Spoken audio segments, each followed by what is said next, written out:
For today's Monday makeup lesson, I'm going to show you how to create a classic smoky eye. It's one of those looks that looks so good on so many people, and I have lots of tips and tricks to show you guys to make sure it works perfectly for you. So let's get started. The first step to a perfect smoky eye is to make sure you're priming the lids, and you can use eyeshadow primer or concealer, but you really want to make sure you're completely covering the lid from the lash line up to the brows to create a blank canvas.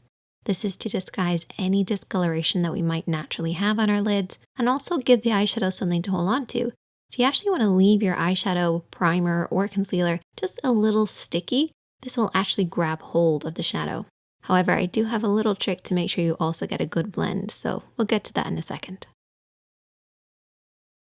With any eye makeup look, the main areas of the eye would be the crease area, and the crease area is really important in a smoky eye. If you think of what smoke is, it's that deep dark color that then fades into nothing, and the crease area is where that fading into nothing happens. The crease area is basically where the lid creases into the eye shape, but it stops just underneath the brow bone. And of course, you have the lid as well. And for a smoky eye, I actually divide the lid into an upper and a lower part. Now, as far as eyeshadows go, I've created a little smoky palette for us, and you want to adapt this to work with your own skin tone. So the first shade is what I refer to as the base shade. So this is very similar to your own skin tone, could be a little lighter. We then have our contour shade. This should be a few shades darker than your own skin tone.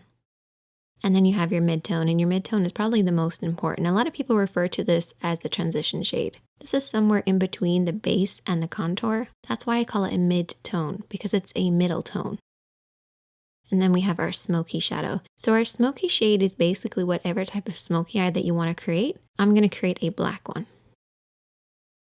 So let's get started with this look, taking a blending brush and our base shade.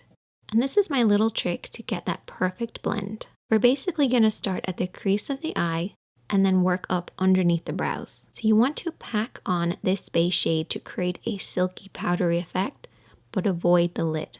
We want the lid to stay a little tacky from the concealer and the primer, but we want that crease to be really powdery, really easy to blend over. By applying that powder, we're basically going to create an easier, softer blend. Remember how I said concealer and primer gives the shadow something to hold on to? Well, this powdery base will make sure we have something to blend over, and that's how you get that perfect soft blend. Just make sure to avoid the lid, don't come down too far. Keep it from the crease right up to the brows. For the next step, we're going to keep with that same blending brush, and I haven't cleaned it off, and we're going to go in with our mid-tone, so our middle tone or our transition shade. And we're going to start over everything that we've already applied, but we're going to stop under the brow bone. So the first shadow went from the crease right up underneath the brows, avoiding the lid. And use this little diagram as a representation of what we're doing here. We're starting in this crease area and then softly blending upwards. If you're not sure where to stop and start your blend, you basically want to keep it in between these two parallel points. It looks really complicated, but it's basically using the edge of your eye, nose, and brow on one side and then creating a parallel line on the inner corner. If you blend outside the lines, don't worry because you can always clean up at the end. Just use this as a guide.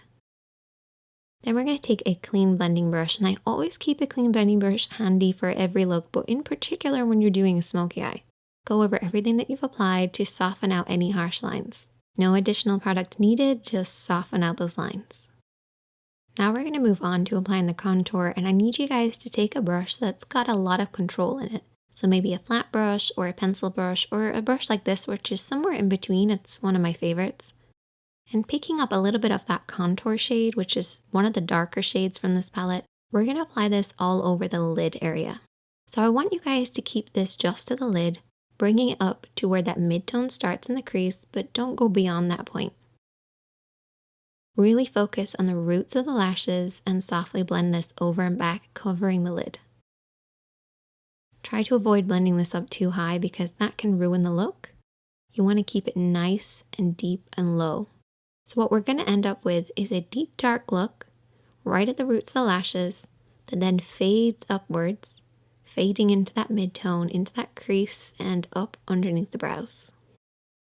Next, I want you to take a small flat brush, something that you have the most control over. And I want you to take your smoky shadow. So whatever smoky shadow that you're using, I'm using black.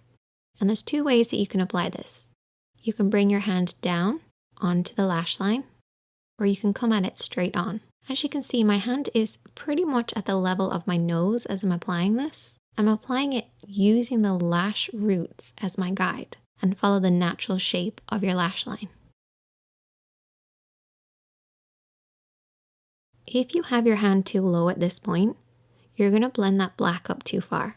And I don't want you guys to do that. So try to keep it at around the cheek level, or bring your hand over the top and press downwards onto the lash line.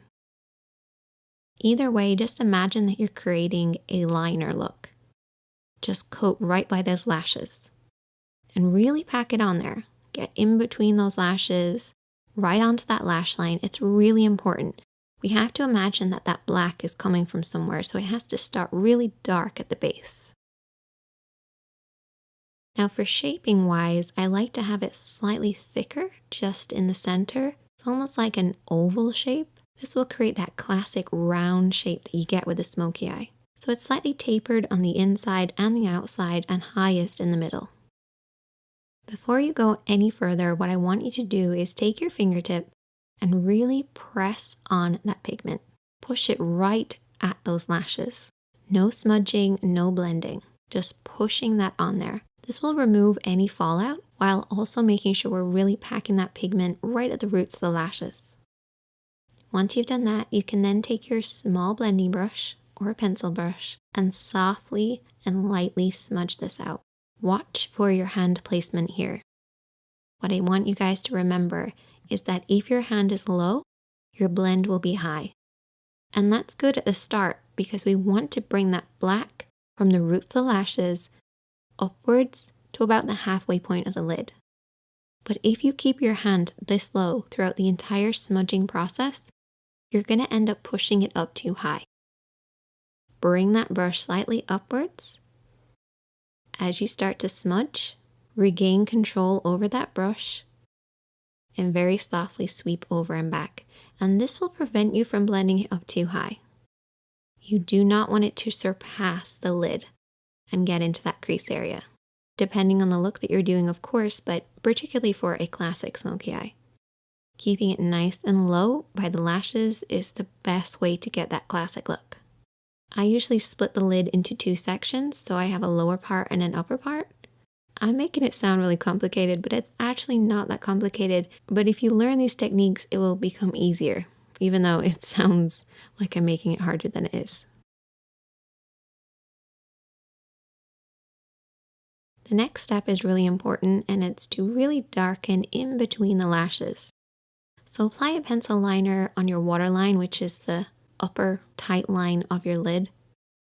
What I like to do is just look down in a mirror and just kind of push upwards between the lashes. This will create that dark smoky look. You have to imagine where this smoky depth is coming from, and it should be coming right between the lashes. So try getting that pencil right in there. Another important thing is to coat those lashes. I actually brush my lashes downwards to make sure it's really dark right at the roots. Once again, to create the illusion of the depth coming from the lash line. Essentially, it looks like we just have really thick lashes. If you want to go an extra step, you can always apply invisible liner. If you watch my videos a lot, you'll know that I've talked about this. It's basically lining very, very thinly right between your lashes, as close as possible. And I also went ahead and applied some falsies. Once again, this creates the illusion of a deep, dark look right at the roots. So that's pretty much all of the work done, but we've still got a lot of work to do. You have to clean up underneath the eyes because keeping it as clean and bright as possible will create that contrast with the smoky eye. So don't neglect doing this. You also want to clean up underneath the brows by taking a little bit of the base shade and a small brush and applying this on the brow bone. We have already applied this, but reapplying it will actually brighten this up. And you can also pop a little bit of this shadow on the inner corner of the eye too. I like to imagine that the smoky eye is coming from my lash line and you don't have lashes right in there. So try brightening it ever so slightly. finish off with lots of mascara to balance out the top. And there you go. A classic smoky eye, and you can use these techniques to create any number of different looks. But I love that deep dark look starting at the roots of the lashes and blending upwards. If you try out this look, I would love to hear from you guys. You can also send me a picture, and if you have any problems, I'm always here to help, so just leave a comment and I'll try and get back to you. Check out the other videos on the screen, hit that like button if you learned something, hit that subscribe button if you're new, and I'll see you guys in the next one.